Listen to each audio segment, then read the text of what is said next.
Nabi Muhammad adalah utusan Allah yang terpercaya, pemimpin para nabi dan rasul, manusia terbaik yang pernah hadir di muka bumi dengan nasab yang paling mulia tanpa ada keraguan sedikit pun. Dalam sebuah hadis, beliau bersabda, sesungguhnya Allah memilih Kinanah dari keturunan Ismail, memilih Quraisy dari Kinanah, memilih Bani Hashim dari Quraisy, dan memilihku dari Bani Hashim. Nasab beliau sebagaimana disepakati oleh para ulama adalah sebagai berikut.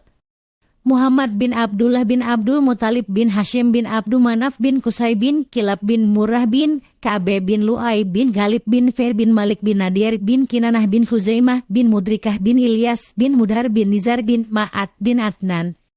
Hingga nama Adnan, para ulama sepakat bahwa nasab tersebut sahih dan terpercaya. Namun, di atas Adnan hingga Nabi Ismail, terdapat perbedaan pendapat di kalangan ulama. Meski demikian, tidak ada keraguan bahwa Adnan adalah keturunan Nabi Ismail bin Ibrahim. Para ulama membagi nasab Nabi Muhammad menjadi 3 tingkatan. Tingkatan pertama dari Nabi Muhammad hingga Adnan yang disepakati kebenarannya oleh seluruh ahli sejarah dan nasab. Tingkatan kedua dari Adnan hingga Nabi Ibrahim yang menjadi bahan perbedaan pendapat. Sebagian ulama menganggapnya sahih, sementara sebagian lainnya meragukannya. Tingkatan ketiga dari Nabi Ibrahim hingga Nabi Adam yang menurut para ulama mengandung kekeliruan dan tidak dapat dipastikan keabsahannya.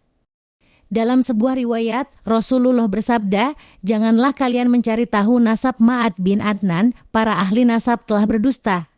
Riwayat lain dari Ibnu Abbas menyebutkan bahwa Rasulullah bersabda ketika menyebut nasabnya hingga Adnan, dari sini ke atas, para ahli nasab telah berdusta. Maksud dari hadis tersebut adalah para ahli nasab yang menyebutkan Adnan hingga ke Adam adalah dusta.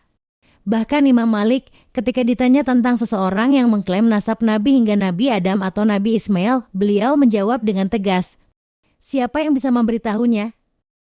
Sebagian ulama sirah menyebutkan bahwa terdapat sekitar 40 generasi antara Adnan dan Nabi Ismail, sementara pendapat lain menyebutkan hanya 8 generasi. Habib Umar bin Hafiz di dalam maulid beliau berkata, hafalkanlah nasab Rasulullah hingga engkau melihat dalam rangkaian nasabnya terdapat nama Adnan. Itulah sejumlah hadis tentang nasab Nabi Muhammad. Wallahu a'lam bishawab.